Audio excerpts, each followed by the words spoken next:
అందరికీ నమస్తే అండి. ఇప్పుడు దేశవ్యాప్తంగా ఒక గొడవ జరుగుతుంది. భాషలకు సంబంధించిన ఒక సెంటిమెంట్. నిజానికి ఇదేమీ గొడవ కాదు. సహజ సిద్ధంగా ప్రజల నుంచి వచ్చిన ఎమోషన్ కాదు. కేవలం రాజకీయ ప్రయోజనాల కోసం ఒక పార్టీ 2-3 పార్టీలు ఆడుతున్న పొలిటికల్ గేమ్. లేని ఇష్యూని సృష్టిస్తున్నారు. బలవంతంగా రాజకీయం చేస్తున్నారు. ప్రజల మైండ్లోకి, మెదళ్ళలోకి బలవంతంగా చొప్పిస్తున్నారు.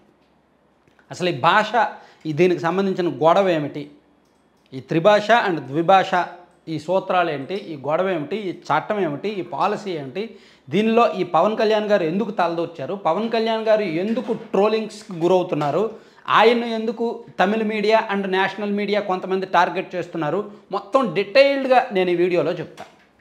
అలా చెప్పాలి అంటే ఫస్ట్ ఈ national education policy NEP policy 2020 గురించి చెప్పాలి. అంతకుముందు 1968లో వచ్చిన పాలసీ చెప్పాలి. దీనిలో భాషలను వాళ్ళు ఏ విధంగా చేర్చారనేది మొత్తం చెప్తూ పవన్ కళ్యాణ్ గారు ఏ విధంగా టార్గెట్ అయ్యారో చెప్తారు. మనం 1966, 68 ఆ టైంలోనే దీనికి సంబంధించిన NEP నేషనల్ ఎడ్యుకేషన్ పాలసీ ఉంది.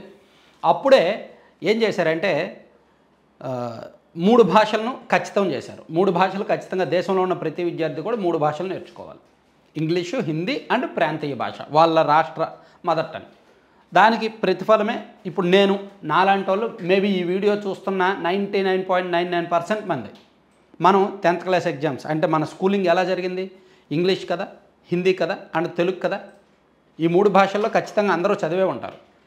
మనకి అలా చదువుతున్నప్పుడు మనకు నిజంగా హిందీ రాదు. చాలామందికి హిందీ రాదు. దక్షిణాదిలో ఉన్న చాలామందికి హిందీ రాదు, చదవడము రాయడము రాదు. నాలాంటి వాళ్ళే ప్రతి ఒక్కరిని నేను అనుకుంటున్నా. అంటే మనం స్కూలింగ్లో ఉన్నప్పుడు ఇంగ్లీష్లో 85-90 మార్కులు వచ్చినా, తెలుగులో 90-95 మార్కులు వచ్చినా, హిందీ వచ్చేసరికి 30-40 ఆ మార్కులే వస్తాయి. చాలామందికి అదే భయం ఉంటుంది. అంటే హిందీ రాకపోయినా, హిందీ అర్థం కాకపోయినా బలవంతంగా రుద్దారు అనేది గతం నుంచి ఉందండి, కొన్ని దశాబ్దాల నుంచి ఉంది. సో 2020లో మళ్ళీ నేషనల్ ఎడ్యుకేషన్ పాలసీ అనే విధానాన్ని మళ్ళీ తీసుకొచ్చి దానిలో ఏం చేశారంటే పూర్తి స్థాయి ప్రక్షాళన చేస్తూ 3 భాషలను ఖచ్చితం చేశారు. అంతకుముందు 3 భాషలను ఖచ్చితమే, ప్రాంతీయ భాష, జాతీయ భాష అండ్ ఇంగ్లీష్ని కూడా. సో వీళ్ళు ఈ NEP 2020 వచ్చేసరికి 3 భాషలు ఉండాలి, కానీ పలానా భాష అని ఖచ్చితంగా ఏమీ లేదు.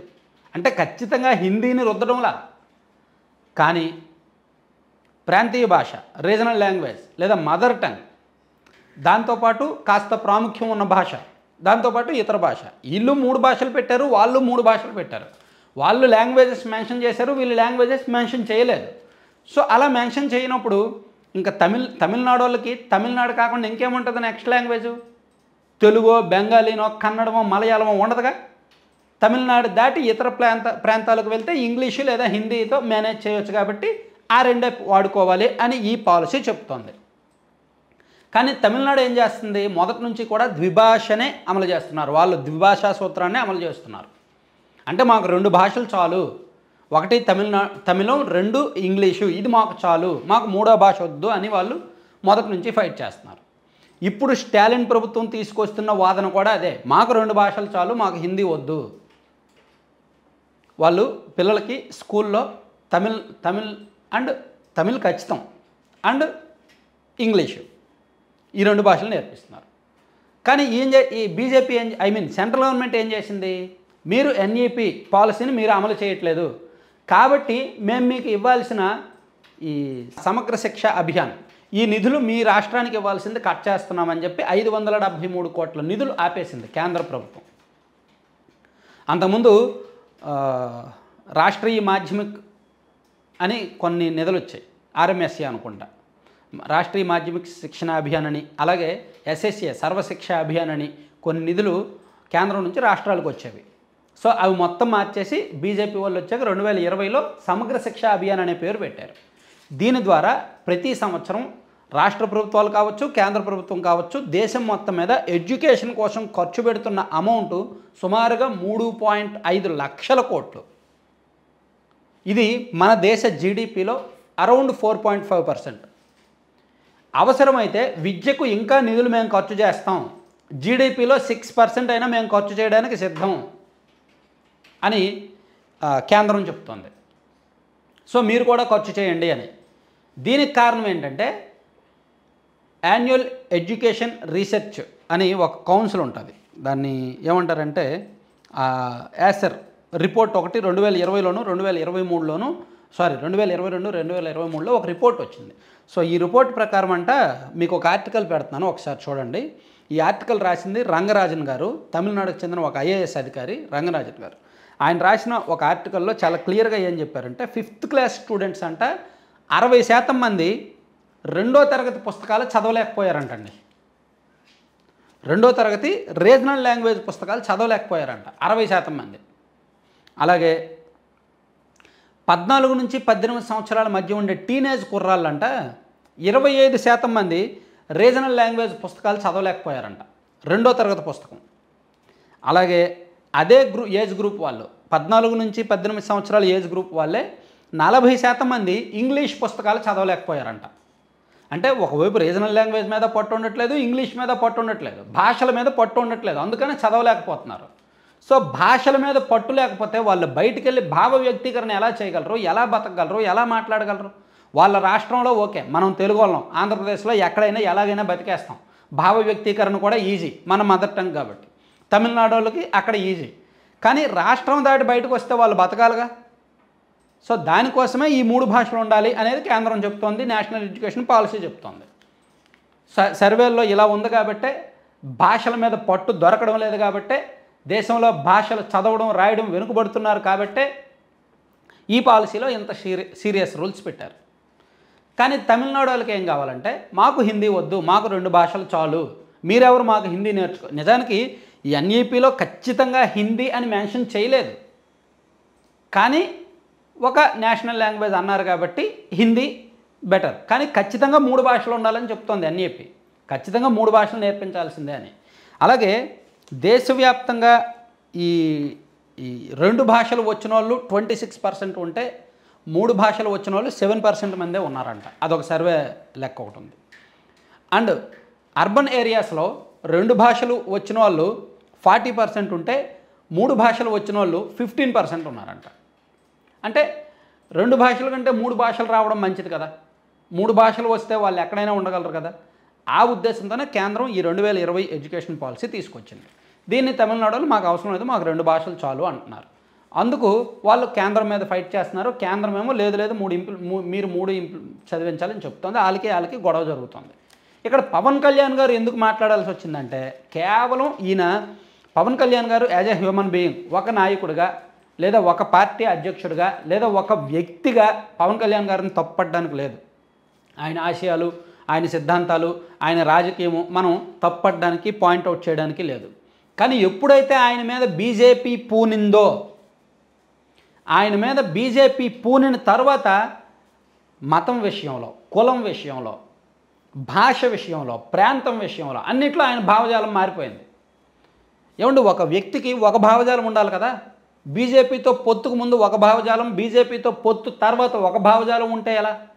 ఇదే పవన్ కళ్యాణ్ గారు 2017లో ఈ నార్త్ ఇండియన్స్ని తప్పుపెట్టారు. మా మీద బలవంతంగా మీరేమైనా హిందీ రుద్దుతారా, మా సౌత్ వాళ్ళని మనోభావాలు మీరు దెబ్బతీస్తారా అనేటట్టు. ఇదే పవన్ కళ్యాణ్ గారు నిన్నగాక మొన్న పిఠాపురం మీటింగ్లోనేమో తమిళనాడు వాళ్ళకి కౌంటర్ ఇచ్చారు. హిందీ తప్పనిసరి అంటే హిందీ రుద్దడాన్ని మీరు వ్యతిరేకిస్తారా, సో అండ్ సో అని. ఒకసారి మీరు ఆయన మాట్లాడింది, భాషల విషయంలో ఆయన మాట్లాడింది మీరు వింటే మీకు అర్థమవుతుంది. 2001 ఖుషి సినిమా నేను ఏ మేరా జహాన్ చెప్పి హిందీ పాట నేను పెట్టాను. I'm not against Hindi or North India. I'm talking about give us equal opportunity. మాకు మీరు ఎంతైతే క్లెయిమ్ చేస్తున్నారో అంతే హక్కు మాకు కూడా ఇవ్వండి. కానీ ప్రాతినిధ్యం మీరే వహిస్తారు, మేము కాదు, మేము సెకండ్ గ్రేడ్ సిటిజన్స్. దయచేసి దక్షిణాది భారతీయులు చూడకని చెప్పడం నాకు విధి విధానం తప్ప. I'm not against north India or Hindi. In fact దాన్ని క్లెయిమ్ చేయాలని, నేను నిజంగా నా గురించి సపోర్ట్ చేయాలని ఈ రోజు కొత్తగా చెప్పట్లేదు. నా సినిమాలో చూసిన ప్రతి ఒక్కరికి తెలిసిన హిందీకి ఎంత గౌరవం ఇస్తాను. తమిళ భాష మీద ఒక మాట మాట్లాడితే మొత్తం దేశం తమిళనాడు అంతా ఒకటి ఏకమైంది. కమలహాసన్ దగ్గర నుంచి, స్టాలిన్ దగ్గర నుంచి ఇంతమంది ఒకేసారి ఏకగలమైంది. వాళ్ళ మధ్యలో భేదాభిప్రాయాలు ఉన్నప్పటికీ రాజకీయంగా మన దౌర్భాగ్యం, మన దురదృష్టం, మన రాజకీయ నాయకులకి తెలుగు భాష పట్ల ప్రేమ లేదు, తెలుగు సంస్కృతి పట్ల ప్రేమ లేదు. దీంట్లో కూడా పాడు రాజకీయాలు తీసుకొస్తారు మీరు. మేము మాట్లాడుతుందండి, మీరు చెప్పేదేంటి? మా భాషను గౌరవపరిచారు, మా యాసను గౌరవపరిచారు, మా సంస్కృతిని గుర్తించలేదని ఒకరు మాట్లాడితే అది ఉద్యమమై తెలంగాణగా విడిపోయింది.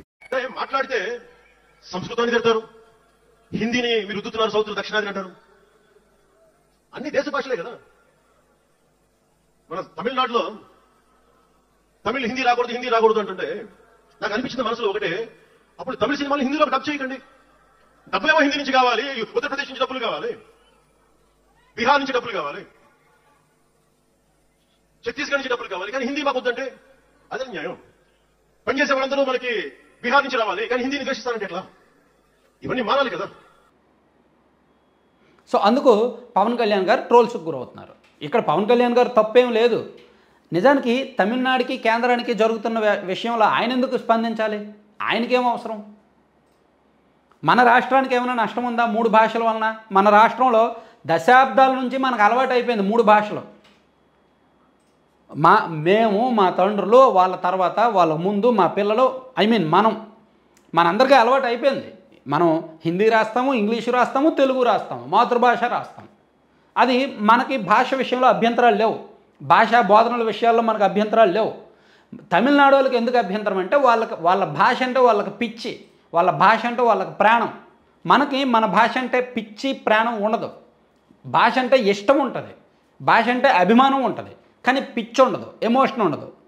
ఇప్పుడు తమిళనాడు వాళ్ళకి భాష అంటే పిచ్చి ప్రాణం ఎమోషన్స్ ఉంటాయి కాబట్టి అందులోకి ఇంకా ఈ సంవత్సరం నెక్స్ట్ ఇయర్ సేమ్ ఇదే టైంకి నెక్స్ట్ ఇయర్ ఫిబ్రవరి మార్చిలో తమిళనాడులో ఎన్నికలు ఉన్నాయి కాబట్టి ఆ ఎన్నికలకు ఏదో ఒక ఇష్యూ, ఎప్పుడైనా సరే ఎన్నికలకు ఏదో ఒక గొడవ ఉండాలి, ఏదో ఒక అస్త్రం ఉండాలి. శాంతంగా ప్రశాంతంగా రాష్ట్రం ఉంటే అట్లా ఏదో ఒక గొడవ ఉంటే కదా దాన్ని బట్టి రాజకీయం చేయొచ్చు, దాన్ని బట్టి అల్లుకుపోవచ్చు, దాన్ని బట్టి జనంలో ఎమోషన్స్ రెచ్చగొట్టి ఓట్లు దండుకోవచ్చు. అదే ఇప్పుడు స్టాలిన్ చేస్తున్నది కూడా అదే. లేకపోతే 1960 నుంచి ఉన్న భాషలకు సంబంధించిన గొడవ ఎప్పుడు లేదు, ఇప్పుడు ఎందుకు? అఫ్కోర్స్ అంతకుముందు కూడా కొంతమంది వ్యతిరేకించారు కాక, కానీ ఇప్పుడు సోషల్ మీడియా యాక్టివ్గా ఉండేసరికి, మీడియాలో యాక్టివ్గా ఉండేసరికి గొడవ పెద్దది చేస్తున్నారు అంతే తప్ప ఈ భాషలకు సంబంధించి ఏమీ లేదు. దీనిలో పవన్ కళ్యాణ్ దూరడమే తప్పు, పవన్ కళ్యాణ్ మాట్లాడడమే తప్పు, పవన్ కళ్యాణ్కి సంబంధం లేని విషయం. ఆయన ఏదో బీజేపీని నెత్తిన పెట్టుకొని బీజేపీ వాళ్ళ బరువు బాధ్యతలన్నీ ఈయనే మోస్తున్నట్టు, నరేంద్ర మోదీ గారి మీద మాట పడినేవను, బీజేపీ మీద మాట పడినేవను అనేటట్టు ఆయన అలా మాట్లాడుతున్నాడు తప్ప, లేకపోతే ఆయనకు అవసరం లేని సబ్జెక్ట్ ఇది. ఆయన మాట్లాడాలంటే రాష్ట్రానికి సంబంధించి మాట్లాడుకోను, రాష్ట్రంలో జరుగుతున్న వ్యవహారాల మీద మాట్లాడుకోవచ్చు, తెలుగు భాషకు సంబంధించిన వ్యవహారాల మీద మాట్లాడుకోవచ్చు, ఇతర భాషలకు సంబంధించిన వ్యవహారాల మీద ఆ రాష్ట్రంలో ఎన్నికల ప్రచారానికి వెళ్తే మాట్లాడాలి. లేదు మాట్లాడతాను నేను జాతీయ స్థాయి నాయకుడిని అని అంటారా, ఒకే స్టాండ్ మీద ఉండాలి. గతంలో ఏం మాట్లాడారో అదే భావజాలంతో కట్టుబడి ఉండాలి, గతంలో ఏం చెప్పారో అదే మైండ్లో పెట్టుకొని అదే మాట్లాడాలి. అంతే తప్ప అప్పుడు ఒకలా మాట్లాడతా ఇప్పుడు ఒకలా మాట్లాడతా అంటే ఖచ్చితంగా ట్రోల్ మెటీరియల్ అవుతారు, ట్రోల్స్కి గురి చేస్తారు, తప్పుకు దొరుకుతారు.